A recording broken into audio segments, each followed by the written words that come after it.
하나님의 말씀입니다. 고린도전서 11장 17절에서 34절입니다. 말씀 받들어 있습니다. 교독하겠습니다. 내가 명하는 이 일에 너희를 칭찬하지 아니하나니 이는 너희의 모임이 유익이 못되고 도리어 해로움이라.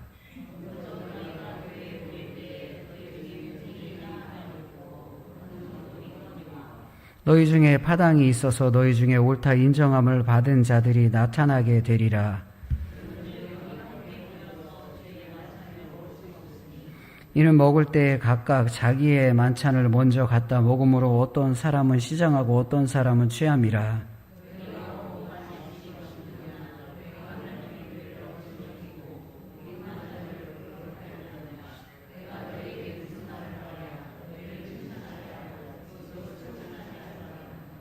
내가 너희에게 전한 것은 주께 받은 것이니 곧 주 예수께서 잡히시던 밤에 떡을 가지사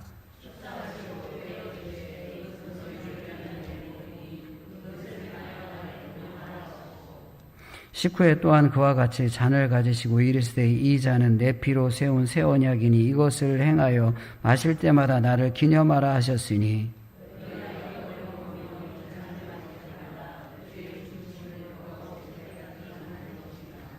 그러므로 누구든지 주의 떡이나 잔을 합당하지 않게 먹고 마시는 자는 주의 몸과 피에 대하여 죄를 짓는 것이니라.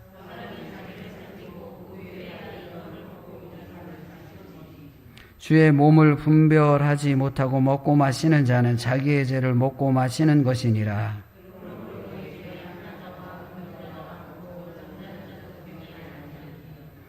우리가 우리를 살폈으면 판단을 받지 아니하려니와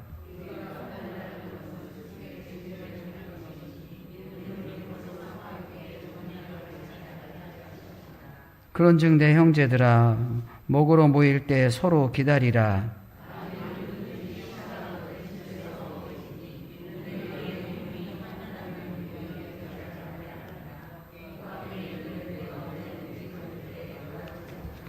아멘.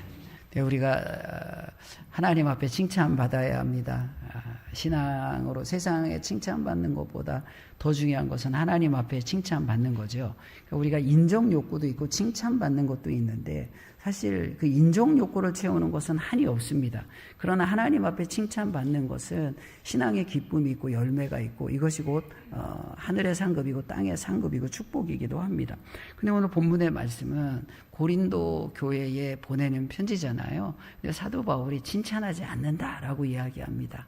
어떤 말씀입니까? 17절 말씀을 보세요. 내가 명하는 이 일에 너희를 칭찬하지 아니하나니 라고 이야기합니다. 이 일 때문에는 너희들이 칭찬받지 못한다 이렇게 말하는 거예요. 그러니까 왜 칭찬받지 못하는지를 알면 우리는 칭찬받을 수 있잖아요. 고린도 교회와 반대로 하면 칭찬받을 수가 있습니다. 그렇다면 고린도 교회가 칭찬받지 못하는 이유가 무엇일까요? 다시 한번 17절 말씀을 보세요. 내가 명하는 이 일에 너희를 칭찬하지 아니하나니 이는 너희의 모임이 유익이 못되고 도리어 해로움이라 이렇게 말합니다. 너희의 모임이 유익이 안 된다. 교회에서 모이는데 성도들이 모이는데 이게 유익이 안 되고 오히려 해롭다 이렇게 말합니다. 그럼 모인다는 게 무엇일까요? 18절 말씀에 보면 모임에 대해서 조금 구체적으로 말씀합니다. 먼저 너희가 교회에 모일 때에 이렇게 말해요. 교회 안에서 모이는 거예요. 세상에서 만나는 것도 아니고 교회 안에서 모일 때라고 말합니다. 그러니까 이들의 모임은 곧 교회를 이야기합니다. 초대교회는 뭐 건물이 있어서 이런 건물에 예배당 건물에 모인 거 아니거든요. 이 고린도 교회도 마찬가지입니다. 가정에서 모였고 집에서 모였습니다. 그렇게 집에서 가정에서 교회로 모일 때 이들의 모임이 유익이 못되고 도리어 해가 된다라고 이야기합니다. 유익이 못되고 해가 된다. 이것은 해가 된다는 것은 그러니까 비교급으로 이야기하거든요. 이게 더 나쁘다. 모일수록 너희들은 이게 유익이 안 되고 오히려 마이너스다. 도움이 전혀 안 된다. 덕이 되지 않는다. 이렇게 말하는 거예요. 그렇다면 이렇게 교회로 모이는데 열심히 모이는데 유익이 못 되고 해가 되는 이유가 뭘까요? 말씀에 나오죠. 18절, 19절 말씀입니다. 먼저 너희가 교회에 모일 때 너희 중에 분쟁이 있다함을 듣고 어느 정도 믿거니와 19절 말씀도 같이 읽을까요? 시작. 너희 중에 파당이 있어야 너희 중에 옳다 인정함을 받은 자들이 나타나게 되리라. 두 가지를 이야기합니다. 먼저 18절에서는 분쟁을 이야기하고 19절 말씀에서는 파당을 이야기합니다. 분쟁이 있다함을 듣고 어느 정도 믿거니와 이렇게 말하는데 분쟁에 대해서는 고린도전서 앞에서 이미 사도 바울이 이야기를 했어요. 고린도전서 1장 11절 12절 말씀에 보면 내 형제들아 글로의 집 편으로 너희에 대한 말이 내게 들리니 곧 너희 가운데 분쟁이 있다는 것이라. 내가 이것을 말하거니와 너희가 각각 이르되 나는 바울에게 나는 아볼로에게 나는 게바에게 나는 그리스도에게 속한 자라 한다는 것이니 이렇게 말해요. 이것은 이미 언급한 분쟁에 관한 것입니다. 고린도 교회에 이런 분쟁이 있었어요. 신앙의 노선과 관련된 분쟁이죠. 나는 바울파다 나는 아볼로파다 나는 게바파다 난 그것도 다 싫다 그리스도파다 하면서 이런 신앙의 노선과 관련되어져서 서로 싸우는 거예요. 그런데 오늘 본문의 말씀에서는 이 분쟁 앞에서 언급한 분쟁 말고 또 다른 단어가 나와요. 고린도전서에 유일하게 한 번 나오는 것입니다. 파당이 문제가 되는 거예요. 그렇다면 오늘 본문의 말씀에서 이야기하는 파당이 무엇일까요? 분쟁 이외에 분쟁 말고 또 다른 문제가 발생하는데 그 분쟁 말고 또 다른 문제는 파당이라는 거예요. 이 파당이라는 말에서 사실 이단이라는 말도 나왔거든요. 그러면 오늘 본문의 말씀에 이 파당의 문제가 뭘까요? 사실 오늘 본문의 말씀은 이제 교회 안에서 이렇게 막 나뉘어지는 거예요. 이것도 똑같이 나뉘어지는 것입니다. 근데 양상이 좀 다르다는 거예요. 다른 종류의 그런 분열이 있다는 것입니다. 그렇다면 구체적으로 이 파당의 문제가 무엇일까요? 오늘 본문의 말씀은 이 파당의 문제가 무엇인지를 아주 명확하게 우리에게 지적하고 알려주고 있습니다. 말씀을 볼게요. 20절, 21절 말씀입니다. 파당의 문제가 무엇인지를 이야기하죠. 그런즉 너희가 함께 모였어요. 주의 만찬을 먹을 수 없으니 이는 먹을 때 각각 자기의 만찬을 먼저 갖다 먹음으로 어떤 사람은 시장하고 어떤 사람은 취함이라 이렇게 말해요. 주의 만찬에 문제가 발생했다 이렇게 말합니다. 주의 만찬 때문에 파당의 문제가 발생했다라고 이야기하는 거예요. 그럼 주의 만찬이 뭐지요? 이후의 말씀을 보면 23절에서부터 쭉 이어지는 말씀을 보면 이 주의 만찬이 무엇인지 구체적으로 이야기하잖아요. 성찬에 대해서 이야기하는 거예요. 예수님이 제정하신 성찬을 이야기하는 거예요. 주의 만찬, 즉 성찬을 하는데 그 성찬을 진행할 때 파당의 문제가 교회 안에 발생했다라고 이야기합니다.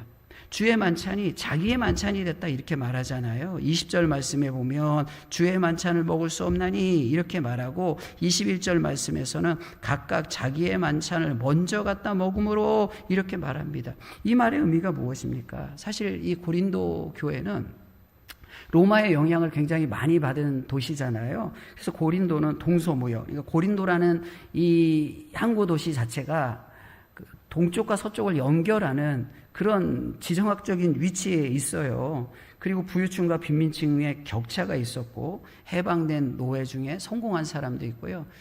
여긴 기회의 땅이다 생각해서 신분 상승의 욕망이 굉장히 강한 도시이기도 합니다. 이런 로마의 어떤 굉장히 많은 영향을 받고 있는 고린도 도시 안에서 교회가 세워졌는데 교회 안에 이 계층 간의 갈등이 발생을 하는 거예요. 말씀드린 것처럼 초대교회는 집에서 모였어요. 집에서 모이는데 예배를 어떻게 드립니까? 이제 고린도 교회에서 예배를 드리는데 사실 초대교회의 예배는 우리가 정확하게 어떤 형식의 예배를 드렸는지 잘 알 수가 없습니다. 그러나 고린도 교회 초대교회 예배와 고린도 교회 집에서 드리는 예배는 사실 성찬, 주의 만찬과 그런 애찬, 아가페 밀이라고 하잖아요. 사랑의 밀, 그러니까 음식을 나누는 게 초대교회는 완전히 분리되지가 않았습니다. 그러니까 교회에서 집에서 예배드리러 모일 때에 이제 하나님의 말씀을 읽고 나누고 서로 이제 사랑의 교제를 하면서 만찬을 나누는 거예요. 만찬을 나누는데 만찬 중에 성찬도 같이 이어지는 거예요. 왜냐하면 예수님의 6월절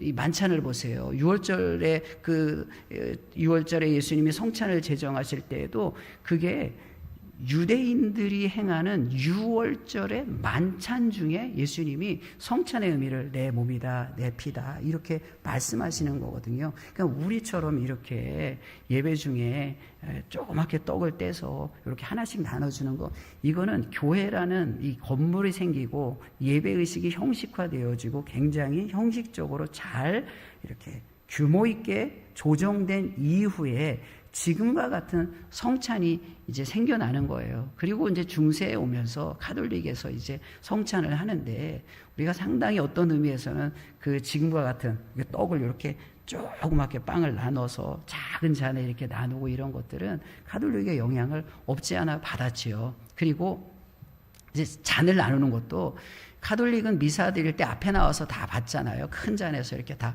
받잖아요. 근데 이렇게 작은 잔에 우리가 나누는 것은, 사실 이게 포도주를 나눠야 되는데 포도주가 이제 알코올이 들어가니까 미국에서 금주 운동이 일어났단 말이에요. 그래서 그리스도인들은 이거 술을 먹으면 안 된다, 알코올을 먹으면 안 된다, 이런 이제 운동이 일어났습니다. 그럼 이걸 어떻게 해야 되는가? 포도주로 대치를 해야 된다. 그때 감리교 목사님이가, 제가 정확하게는 알지 못하는데 아무튼 목사님이에요. 우리가 아는 그 유명한 그 주스 회사가 있습니다. 웰치스라고. 이게 목사님의 이름을 따서 그 만들어진 이름입니다. 회사입니다. 그때 술 먹으면 안 되니까 금주 운동도 막 일어나고 하니까 목사님이 이렇게 주스, 포도 주스를 만드는 그런 것을 했고, 그것이 회사가 되어져서 웰치스라는 굉장히 유명한 음료수 회사가 된 거예요. 근데 이렇게 포도즙으로 이 성만찬을 대체해서 진행하다 보니까 이게 위생상의 문제가 발생을 하는 거예요. 위생상에. 이게 금방 상하잖아요. 포도주와 다르게 포도즙은 금방 상하고 여러 사람들이 같은 잔을 먹으면 이게 위생상의 문제가 발생하잖아요. 그러니까 이러지 말고 잔을 작게 해서 작은 잔으로 나눠야 되겠다 해서 지금과 같은 성찬이 교회의 역사 가운데 들어온 거예요. 초대교회는 이제 주의 만찬을 나누는데 그냥 우리와 같이, 우리가 식당에서 밥 먹는 것처럼 예배드리고 그냥 거기서 음식 나누고 교제하고 끝나고 나면은 남은 음식들을 다른 사람 구제하고 다른 사람 나눠주고 이런 식으로 예배가 진행되어졌단 말이에요. 그래서 우리가 가정교회를 하면서 집에서 음식을 먹어야 됩니다라고 했을 때, 집에서 모이는 목장 교회를 교회로 우리가 생각하고 하되 성찬은 하진 않지만 그 초대교회의 정신을 그대로 우리가 우리의 삶 가운데 성경대로 해봅시다. 성경대로 교회를 세워서 그 음식을 나누면서 그리스도의 사랑을 나누고 그리스도가 교회의 몸이 되시고 교회의 머리가 되신 것을 가정에서 음식을 나누면서 사랑을 나누면서 경험하고 나눕시다라는 것이, 이게 초대교회, 신약의 교회, 건강한 교회, 예수님이 원래 처음부터 세우신 교회로 돌아가자는 그런 운동인 거예요. 그런데 오늘 말씀 읽어드렸던 것처럼 21절 말씀에 보면, 이는 먹을 때 각각 자기의 만찬을 먼저 갖다 먹음으로 어떤 사람은 시장하고 어떤 사람은 취함이라 이렇게 말합니다. 이 말의 의미가 무엇이지요?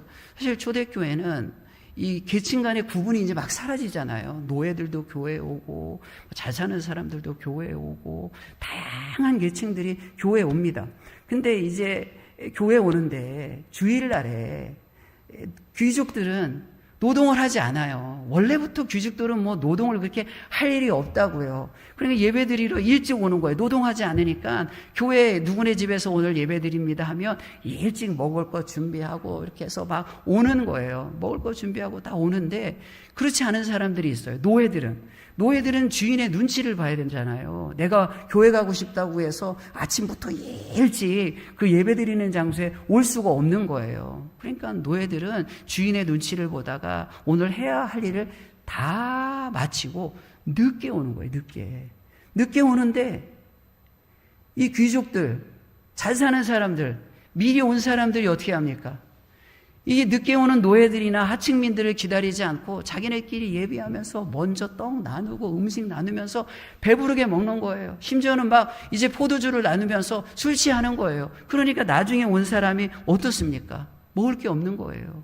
그 예수 그리스도의 몸을 나누는 이 애창과 아가페 밀과 그리고 주의 만찬에 함께 동참하여 교회 공동체 안에서 그리스도의 몸으로 하나가 되어져야 하는데, 교회 공동체 안에서 귀족들은 그렇게 끼리끼리 음식을 나누고 주의 만찬에 참여하면서 그리스도의 몸으로서 나누는데 여전히 이 노예나 하층민들은 거기에 동참할 수 없는 사태가 발생하는 거예요. 왜 이런 일이 벌어질까요? 이제 로마의 연회가 어떻습니까? 로마의 연회, 귀족들의 연회는 귀빈실이 있어요. 그리고 중앙홀이 있어요. 내실이 있고 중앙홀이 있는데 귀족들은 귀빈실에 들어가서 음식을 먹습니다. 그리고 그곳에 제공되는 음식은 고급진 음식이에요. 거기는 뭐 8명이나 10명, 12명 소수의 귀족들이 들어가서 내실에서 주인과 함께 음식을 먹어요. 근데 중앙홀에서는 그 귀족이 아닌 다른 사람들, 다른 어떤 신분을 가지고 그 연회에 참여한 사람들, 한 40명 정도 이렇게 되는 사람들이 중앙홀에서 음식을 먹는데 그때 먹는 음식이 귀족들이 먹는 음식과 차별이 있는 거예요. 구별이 있는 거예요. 그런데 교회는 노예와 주인이 하나 되잖아요. 이게 굉장히 혁명적인, 굉장히 아주 급진적인 그런 교회 공동체가 세워지고 그 안에서 하나 되고 그리스도의 몸으로 서로 교제하고 나누는 그런 굉장히 공평한 공동체가 세워지는 거거든요. 그런데 아직도 고린도 교회 성도들의 의식과 생각, 그리고 특별히 잘 사는 사람, 귀족들은 그게 수용이 안 되는 거예요. 그래서 먼저 와요. 그리고 내실에 들어가는 거예요. 좋은 음식 제공받으면 그거 먼저 먹고요. 다 먹어버리는 거예요. 그러니까 하루 종일 일하고 주인 눈치 보고 이제 저녁 때쯤 돼서, 오늘 주의 만찬이잖아요. 주의 만찬은 저녁 때 먹는 거거든요. 그러니까 아마 초대교회는 예배가 길었어요. 굉장히 길었습니다. 저녁 때쯤에 아마 오후쯤에 모여서 저녁까지 계속 이렇게 예배를 드리고 거기서 예배 말씀을 나누고 서로 교제하고, 우리 이제 목장 모임하면 서로 이렇게 자신의 이야기를 하고 사도의 하나님의 말씀을 붙잡고 계속 나누고 가르침을 받고 나눔하는 것처럼 그렇게 예배가 길었을 거란 말이에요. 근데 이렇게 들어가 보니 귀족들은 내실에 있고 늦게 오는 사람들은 중앙홀에 있고 나오는 음식까지도 차이가 있고, 그리고 그것조차도 먼저 온 사람들이 다 먹어버리니까 이게 먹을 음식이 없는 거예요. 단순히 아가페 밀에 동참하지 못하는 것도 문제지만 또 문제가 되는 게 뭐예요? 이 떡을 떼면서 그리스도의 몸으로 우리가 동참하며 우리가 한 몸입니다. 하나입니다. 차별과 구별이 사라지는 그리스도의 몸 안에서 우리가 하나입니다라는 이 예수님의 사랑의 정신조차도 나눌 수 없는 그런 문제가 발생하는 거예요. 그래서 오늘 본문의 말씀은 무엇을 이야기합니까? 말씀을 한번 볼게요. 22절 말씀. 너희가 먹고 마실 집이 없느냐? 너희가 하나님의 교회를 업신여기고 빈궁한 자들을 부끄럽게 하느냐라고 말합니다. 두 가지 문제를 지적하죠. 왜 빈궁한 사람을 부끄럽게 하느냐? 늦게 오는 사람들, 하루 종일 일하고 그냥 땀 냄새 풀풀 내면서 그 예배의 자리에 오고 싶잖아요. 사모하잖아요. 근데 주인 눈치 보기 때문에 빨리 올 수가 없는 거예요. 그래서 오늘 해야 될 일들을 급하게 빨리 마치고 땀을 그냥 뻘뻘 흘리면서 땀 냄새 나는 옷을 입고 예배 자리에 온 사람이 예배 동참하는데, 이거는 뭐 하루 종일 일했으니까 얼마나 배고파요. 배도 못 채우고, 이 주의 만찬, 그리스도의 몸에 동참하는 이런 영적인 신앙적인 의미의 주의 만찬에도 동참을 못하는 거예요. 그럼 이 사람들이 와서 이 부끄러운 거예요. 우린 여기에 참여하지도 못했다. 이렇게 부끄러운 거예요. 근데 단순히 이 문제가 빈궁한 자들을 부끄럽게 하는 것으로 끝나는 것이 아니라, 읽어드린 말씀 22절 말씀에 보면 너희가 하나님의 교회를 업신 여기고 빈궁한 자들을 부끄럽게 하느냐 이렇게 말합니다. 이거 칭찬받은 일이 아니다라고 말하는 거예요. 왜 그러지요? 이게 단순히 배를 불리는, 빈궁한 사람들이 교회 와서 좀 맛있는 거 많이 먹고 배가 불러서 돌아가는 그런 음식의 문제가 아니다. 이건 단순히 음식의 문제로 끝나는 것이 아니라고 말씀하는 거예요. 그렇기 때문에 교회를 업신여기고 빈궁한 자들을 부끄럽게 하느냐 이렇게 말하는 거예요. 빈궁한 사람들이 못 먹는 것도 문제지만 이건 교회를 업신여기는 거다. 왜 교회를 업신여긴다고 성경이 말하고 있어요? 사도 바울이 지적하고 있어요. 단순히 음식을 나누는 것이 아니라 음식과 더불어 주의 만찬, 성찬에 참여하는 것인데, 가난하다는 이유 때문에, 늦게 왔다는 이유 때문에 이들이 성찬에서 소외되는 것은 교회를 업신여기는 거다. 교회가 뭐예요? 그리스도의 몸이잖아요. 그리스도의 몸인데 이게 교회 그리스도의 몸을 업신여기는 것이다 라고 이야기합니다. 말씀드린 것처럼 초대교회 예배의 순서는 어떤지 우리가 잘 몰라요. 사도행전에 아주 간단하게 나와 있고요. 고린도전서 이제 14장 말씀을 나눌 때 그때 고린도 교회의 예배의 형식이 어땠는지를 조금 알 수가 있어요. 사도행전에 나와 있는 말씀을 볼까요? 사도행전 2장 46절 말씀입니다. 날마다 마음을 같이하여 성전에 모이기를 힘쓰고 집에서 떡을 떼며 기쁨과 순전한 마음으로 음식을 먹고, 떡을 떼고 음식을 먹었대요. 떡을 떼는 건 성찬을 의미하고 음식을 먹는 것은 애찬, 아가페 미를 의미하는 거예요. 이게 초대교회의 사실 예배였어요. 집에서 모이는 예배였어요. 아마 성전에서 모일 때 사도들이 하나님의 말씀을 가르치면 그 말씀을 붙잡고 살면서 집에 돌아와서 이제 떡을 떼고 음식을 나누면서 그 말씀을 묵상하고 말씀의 은혜를 나누면서 거기서 예배를 드렸겠죠. 이게 초대교회의 예배였다는 거예요. 이렇게 성찬과 공동 식사를 함께 하는 거예요. 그래서 오늘 26절 말씀을 보세요. 너희가 이 떡을 먹으며 이 잔을 마실 때마다 주의 죽으심을 그가 오실 때까지 전하는 것이니라. 이거는 예수님이 오실 때까지 전해야 된다. 교회가 기념해야 된다. 교회가 이걸 해야 된다. 이렇게 말하는 거예요. 근데 우리는 지금 이제 애창과 성찬이 완전히 분리가 됐잖아요. 그래서 점심 때 이제 식사하고, 이거 굉장히 중요한 겁니다. 교회에서 밥 먹는 것도 사실은 이 아가페 미를 우리가 같이 나누는 거, 애찬을 나누는 것도 굉장히 중요하고요. 그리고 절기 때마다 사실 이렇게 성찬을 하는데 이것도 굉장히 중요한 거예요. 이게 지금 분리됐지만 사실 굉장히 중요한 거고요. 우리가 목장에서 이렇게 모임할 때 밥을 먹자는 것은 사실 목장이 작게 모이는 교회이지만 그곳에서 우리가 성찬을 한다는 것은 약간 우리가 이 경계를 넘을 수가 있고 좀 뭐랄까 조심스러운 부분이 있단 말이에요. 그래서 이렇게 밥을 먹는다는 것은 교회의 전통에 있어서 굉장히 중요한 것 중에 하나인 것입니다. 그런데 문제가 발생하는 거죠. 이런 식의 문제가 발생하는 거예요. 그래서 말씀을 한번 다시 봅니다. 27절 말씀, 28절, 29절 말씀인데, 그러므로 누구든지 주의 떡이나 잔을 합당하지 않게 먹고 마시는 자는 주의 몸과 피에 대하여 죄를 짓는 것이니라. 사람이 자기를 살피고 그 후에야 이 떡을 먹고 이 잔을 마실지니. 29절 말씀 같이 읽을게요. 주의 몸을 분별하지 못하고 먹고 마시는 자는 자기의 죄를 먹고 마시는 것이니라. 살피고 분별하라, 이렇게 이야기합니다. 주의 떡이나 잔을 합당하지 않게 먹고 마시는 자는 주의 몸과 피에 대하여 죄를 짓는 것이다. 그러니까 살피고 분별하라, 이렇게 말합니다. 근데 우리가 이 말씀을 이제 성찬 때마다 사실은 기억하고 성찬 때마다 이 말씀을 읽기도 하잖아요. 그래서 보통은 이 말씀에 대해서 일반적으로 설교를 성찬 때는 이 말씀을 자세하게 설교를 하지 않으니까 우리가 이 말씀을 어떻게 이해해야 합니까? 성찬에 참여하기 위해서 세상에서 도덕적이거나 영적인 문제가 없어야 된다. 만약에 도덕적이고 영적인 문제가 있으면 그 하나님 앞에 다 회개하고 해결한 후에 부끄러움이 없는 모습으로 성찬에 참여해야 됩니다라고 이 말씀을 이해를 한다고요. 뭐 크게 틀린 말씀이 아닙니다. 맞는 말씀입니다. 그러나 성경은 늘 말씀드리는 것처럼 문맥 안에서 이해를 해야 되고요. 그 상황과 정황 안에서 이해를 해야 되는 거예요. 그럼 사도 바울이 고린도 교회에 그러므로 누구든지 주의 떡이나 잔을 합당하지 않게 먹고 마시는 자, 이렇게 말하는데, 합당하지 않게 먹고 마시는 것이 당시의 정황과 상황에서 구체적으로 무엇일까요? 자기를 살피고 주의 몸을 분별하라, 이렇게 말씀하려는 구체적인 고린도 교회의 문제가 뭐예요?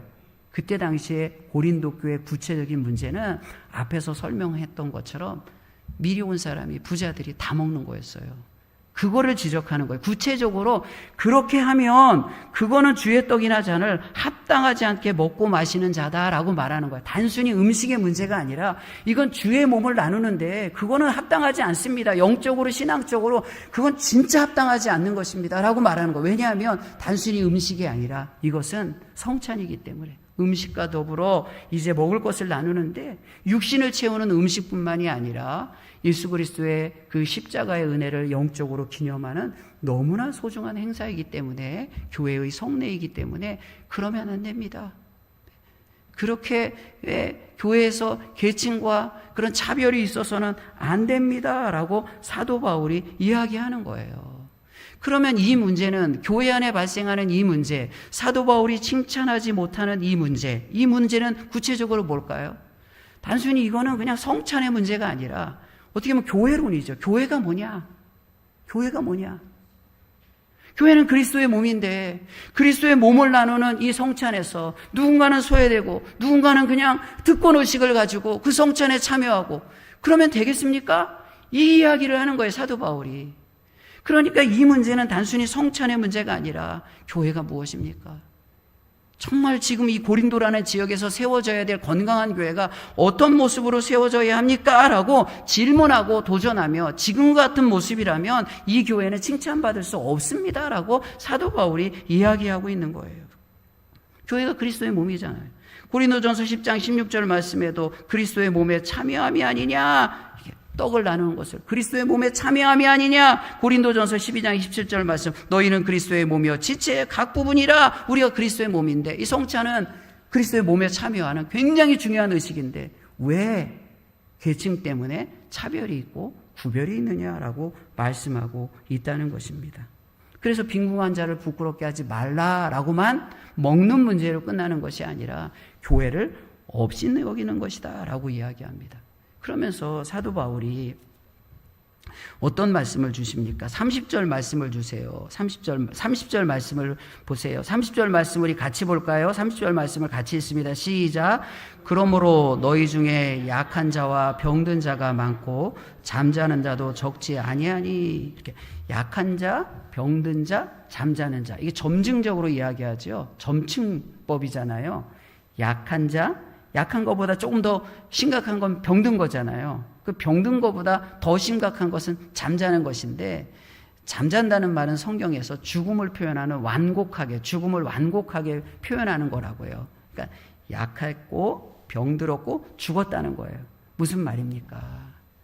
지금 교회가 이 성찬에 있어서, 이 음식을 같이 나누는 것에 있어서, 예배에 있어서 이런 계층 간의 차별이 있고 소외가 있으면 이 교회가 약한 것이고 병든 것이고 결국은 죽은 것입니다 라고 이야기하는 거예요. 심각하다는 것입니다. 굉장히 이게 심각하다는 것입니다.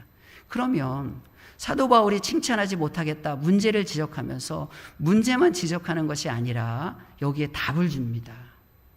간단해요. 답은 사도 바울이 고린도 교회에 주는 답이 무엇일까요? 말씀입니다. 33절 말씀을 보세요. 33절 말씀을 같이 읽겠습니다. 시작. 그런즉 내 형제들아, 먹으러 모일 때 서로 기다리라. 간단합니다. 서로 기다리라. 내가 내실에 있다고, 좋은 음식이 내 앞에 있다고, 내가 우리 집에서 좋은 음식 가지고 왔다고, 배고프다고 먼저 먹지 말고 연약한 사람을 위해서 기다리세요. 늦게 오는 사람을 위해서 좀 기다리세요. 주인 눈치 보면서 일 열심히 하다 땀 뻘뻘 흘리고 땀 냄새 나는 옷을 입고 예배를 사모하여 달려오는 그 사람을 위해서 좀 기다려주세요 라고 이야기하는 거예요. 신앙은 무엇일까요? 공동체는 무엇입니까? 1등을 위해서 1등에 맞추는 것이 아닙니다. 기준이 1등이 아니에요. 고린도전서 말씀을 나눌 때도 앞에서도 제가 이야기한 것 같은데, 교회 공동체의 기준은 1등이 아닙니다. 세상은 1등이 기준이죠. 1등이 기준이라고요. 1등만 살아남고 다 1등에 맞춰야 됩니다. 1등이 아니면 다 잊혀지는 거예요. 1등 아니면 다 잊혀지는 것입니다. 1등만 기억하는 거예요. 기준이 1등입니다. 그러나 교회 공동체는 1등이 기준이 아니라 꼴등이 기준입니다. 꼴등에 맞추세요. 이렇게 말하는 거예요. 그래서 기다리라는 거예요. 우리가 단순히 먹는 문제뿐만이 아니죠. 교회 공동체 안에서 좀 기다리 연약한 사람도 있지요. 뭐 더딘 사람도 있고요. 아이들 키우면 조금 빨리 좀 성장하는 아이들도 있고 늦대는 아이들도 있고 다 그렇잖아요. 그러나 자라가고 있거든요. 속도는 개별적으로 다 달라요. 신앙의 속도는 다 다른 것입니다. 다만 우리가 자라가는 거예요. 제가 미완이냐 미달이냐 이런 이야기도 하고 이번 주에도 그냥 제가 이 칼럼을 쓰면서 미달과 미완에 대해서 이렇게 칼럼을 쓰는데 미달은 없습니다. 미수가는 없는 거예요. 그냥 과정 가운데 있는 거예요. 우리의 시간은 점으로 딱 찍히지 않습니다. 점으로 찍히는 인생은 없어요. 오늘이 결론이고 오늘이 마지막인 사람은 없어요. 선으로 연결되어지고요. 오늘은 내일을 위한 작은 선입니다. 그래서 우린 자라가는 거예요. 그래서 오늘 미완이지만 이 미완으로 우리의 인생과 삶을 바라본다면 그 나머지 완성되어질 소망이 있는 거예요. 기대가 있는 거예요. 채울 것이 있는 거예요. 그렇게 서로 가는 거죠. 그럴 때에 1등이 기준이 아니라 꼴등이 기준이 되는 거예요. 교회 공동체 안에서. 그냥 단순히 이 문제는 성찬의 문제가 아닙니다. 기다려주라. 우리 교회 공동체 안에서 좀 기다려야 합니다. 너무 우리가 요즘 세상은 빨리빨리 속도 경쟁을 하잖아요. 속도 경쟁을 합니다. 천년이 하루 같고 하루가 천년 같은 하나님의 시간 가운데 뭐 속도가 대단하겠습니까? 하나님이 이루시는데 그러니까 기다려줘야 돼요. 기다리고 이것이 성숙한 교회 공동체의 모습이고 칭찬받는 교회 공동체의 모습입니다. 우리도 좀 기다릴 수 있어야 됩니다. 좀 답답하고 모자란 것 같이 보이고 미달인 것처럼 보여도 좀 기다려주는 거예요. 그냥 기다리는 것이 아니라 기도하면 되죠. 기도하고 기도해주고. 이것이 기다리는 여유이고 성숙한 교회 공동체의 모습입니다. 두 번째 답을 사도 바울이 구체적으로 줘요. 34절 말씀입니다. 34절 말씀을 우리 같이 읽을게요. 34절 말씀을 같이 읽습니다. 시작. 만일 누구든지 시장하거든 집에서 먹을지니 이는 너희의 모임이 판단받는 모임이 되지 않게 하려 함이라. 그 밖의 일들은 내가 언제든지 갈 때 바로 잡으리라. 만일 누구든지 시장하거든 집에서 먹고 오라는 거예요. 모든 필요를 다 교회에서 채우려고 하지 말라는 거예요. 물론 교회 안에서는 영적인 필요를 채워야 되는데 배고픈 거, 진짜 배고파서 늦게 오는 사람 못 기다리면 집에서 좀 먹고 오고 늦게 오는 사람을 위해서 좀 배려 좀 하세요.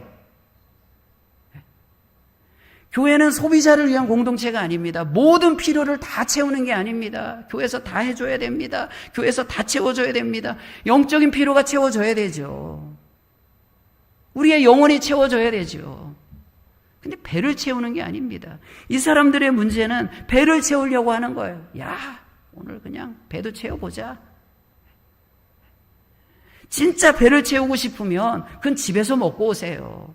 그리고 배 채우는 것보다 더 중요한 것은 그리스도의 몸으로 이 떡과 이 피를 나누면서 잔을 나누면서 그리스도의 몸에 동참하는 게 중요합니다. 우리가 하나 되는 게 중요합니다. 내 배가 아니라 그리스도의 몸으로 참여하는 게 중요합니다. 그러니까 배 채우려는 내 욕심, 내 마음 그거는 집에서 채우시고 여기 와서는 정말 성령으로 채우고 은혜로 채우고 말씀으로 채우고 사랑으로 채우세요라고 사도 바울이 권면하고 있는 거예요.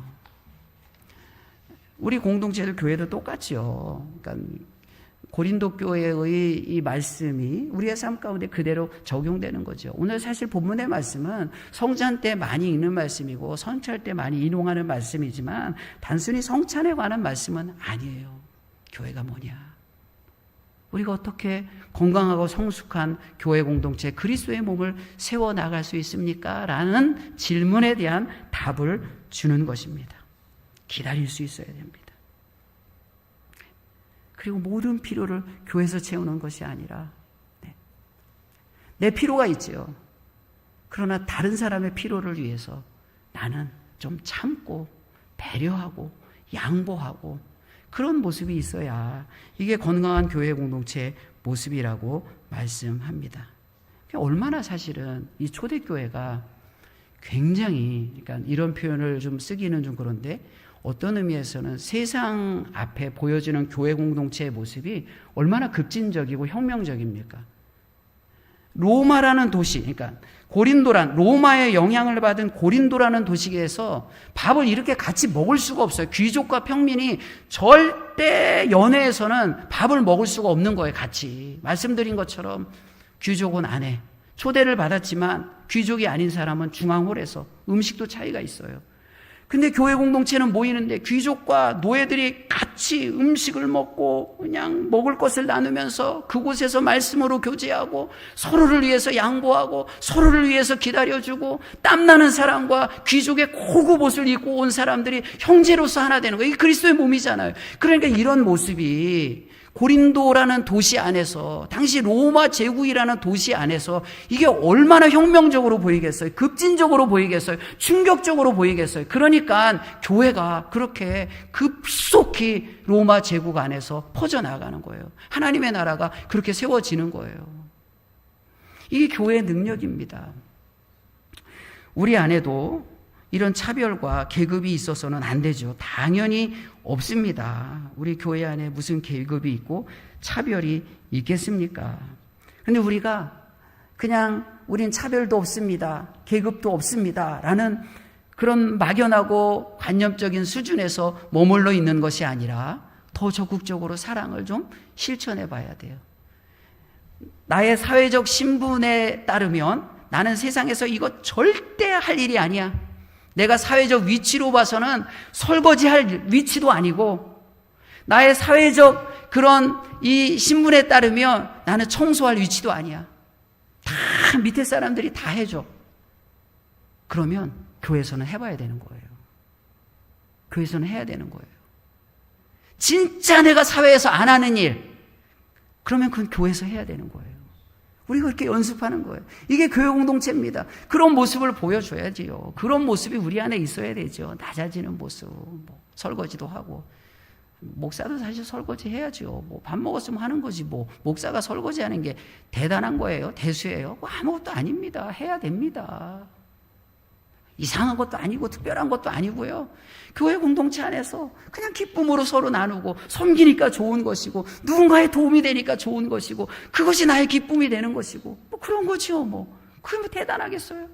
그것 때문에 은혜가 흘러가고 사랑이 흘러가고 우리 교회가 세워지고 서로 웃고 하나 되고 그러면 좋은 거지 뭐 더 바랄 게 뭐가 있겠습니까?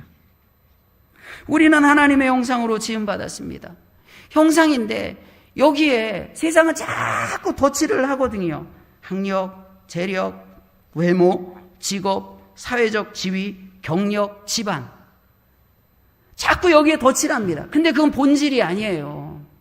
근데 우리는 교회 공동체 안에서 하나님의 형상을 보는 것이 아니라 세상에서 오염된 덧칠한 것들, 학력, 재력, 외모, 직업, 사회적 지위, 경력, 집안, 이런 거 보고 교회 안에서도 판단한단 말이에요. 이런 거 보면서 교회 안에서도 똑같이 우리가 계층을 나누고 차별을 한단 말이에요. 그러면 안 된다라고 오늘 본문의 말씀이 사실 이야기하는 거예요. 우리가 누군가를 보고 누군가를 이렇게 수용하는 유일한 기준은 하나님의 형상이다. 저 영혼 가운데 하나님의 형상이 있습니다. 저 영혼 안에 하나님의 형상이 회복됐습니다. 그 형상을 회복하기 위해서 그 값지신 예수 그리스도의 살이 찢기시고 예수님의 보혈이 그 십자가에서 흘렀습니다. 그 십자가야 대속의 은혜로 저 안에 하나님의 형상이 회복됐으니 그 형상을 소중하게 생각하고 형상 이외에 세상에서 덧칠한 것이 우리의 삶에 누군가를 편다는 기준이 될 수 없습니다. 라고 우리 교회 공동체 안에서 고백하는 거죠. 그럴 때 우리 교회가 더 건강한 교회, 하나님이 기뻐하시는 교회. 지금 고린도 교회는 사도 바울의 입을 통해서 하나님이 말씀하시거든요. 니네 이것 때문에 칭찬 못 받는다 이렇게 말하거든요. 근데 우리 전주화산 교회는 하나님의 칭찬받는 교회가 되는 줄 믿습니다.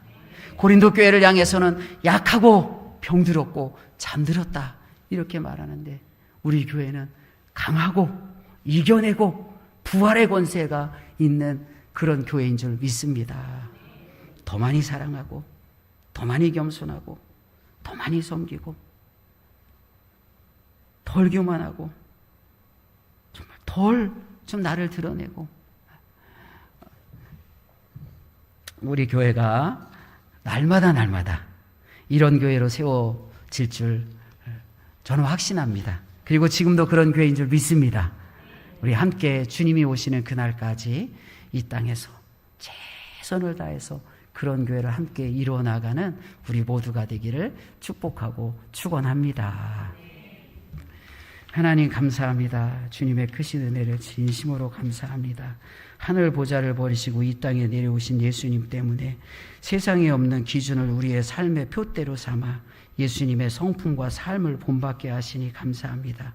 이것이 우리의 행복입니다. 예수님 때문에 행복하고, 예수님 때문에 감사하고, 예수님 때문에 기쁘고, 예수님 때문에 즐겁습니다.